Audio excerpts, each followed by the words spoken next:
Ciao, sono Valiel e voi state guardando Vali TV, il posto migliore dove trovare ispirazione e consigli pratici sul canto per esprimervi al meglio con la vostra voce. E ormai già lo sapete. Volete sapere qual è il mio esercizio numero 1 per riscaldare la voce? È facilissimo, lo possono fare tutti ed è anche divertente. Scopriamolo insieme. Per riscaldare la voce in un lampo, aumentare l'estensione e togliere le tensioni a livello della laringe e non solo, l'esercizio numero 1 è il bubbling. Come già sapete, gli esercizi che facciamo spesso noi cantanti sono strani, per non dire imbarazzanti.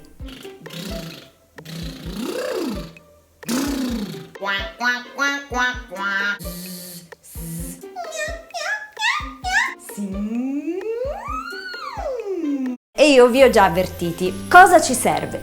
Una bottiglietta d'acqua da mezzo litro, oppure potete usarne uno un po' più particolare come ho fatto io con questa, riempita per metà, e una cannuccia. Va benissimo una normalissima cannuccia come questa, di quelle che si trovano al supermercato. Comunque con il discorso cannucce vi potete sbizzarrire e magari dopo che vi ho spiegato l'esercizio vi do anche qualche interessante e simpatica alternativa. L'esercizio consiste nel fare delle sirene, quindi un suono continuativo che va dal basso verso l'alto e dall'alto verso il basso, facendo le cosiddette bolle, chiamiamole così, fare le bolle senza girarci intorno, che è una cosa che sicuramente avete già fatto quando eravate piccoli, ma che adesso diventa un esercizio insostituibile nella vostra routine vocale quotidiana.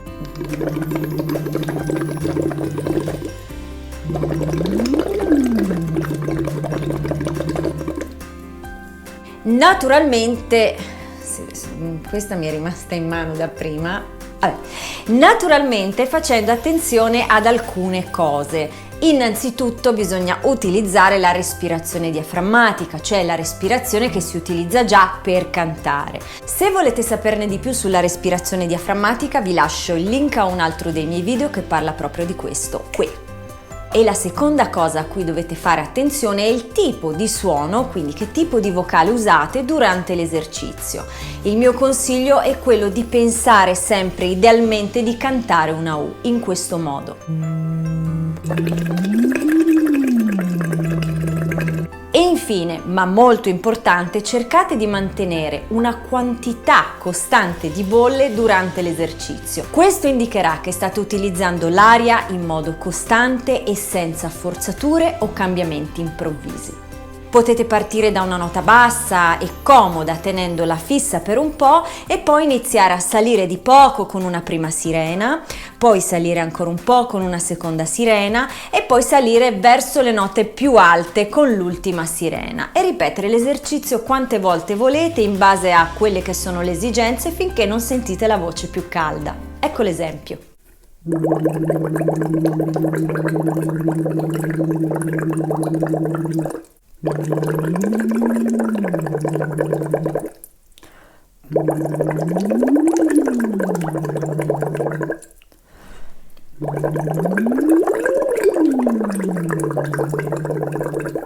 Volete rendere l'esercizio più facile? Allora tenete la cannuccia appena dentro l'acqua, quindi 1 centimetro sotto, un dito sotto al livello dell'acqua. In questo modo si creerà meno resistenza e l'esercizio risulterà più facile e fluido. Se invece volete rendere l'esercizio più impegnativo, un po' più strong, un po' più difficile, allora immergete la cannuccia fino quasi al fondo. In questo modo sentirete più resistenza e soprattutto il lavoro sulle note alte sarà un po' più importante. Generalmente va benissimo tenere la cannuccia a 2 dita dal livello dell'acqua, quindi un po' diciamo verso metà. La cosa molto importante è tenere comunque ferma la cannuccia durante l'esercizio, cioè decidete qual è il vostro livello di difficoltà o di resistenza, piazzate la vostra cannuccia e la mantenete lì durante tutte le vostre sirene. E adesso siamo arrivati alla parte più impegnativa e seria di questo video. Fate bene attenzione perché è arrivato il momento di parlare di quale cannuccia posso scegliere per questo esercizio. Oltre alle classiche cannucce da supermercato come questa, ci sono poi quelle di carta, come queste qua che trovate in tantissime fantasie veramente per pochissimi soldi su Amazon. La cosa buona di queste cannucce di carta è che non contengono sostanze tossiche, come può succedere a volte per diversi prodotti fatti di plastica.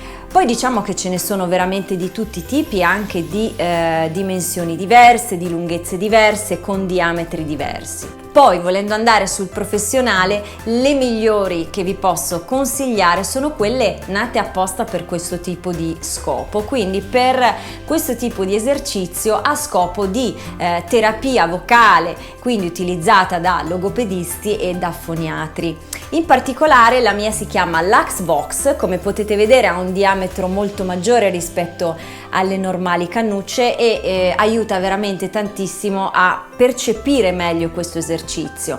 Poi è fatta di silicone, quindi si può lavare e riutilizzare. Vi lascio il link in descrizione del sito dove l'ho acquistata. Inoltre l'esercizio è poco rumoroso, quindi potete farlo un po' dappertutto e con un minimo di equipaggiamento, cioè una bottiglietta d'acqua con una cannuccia.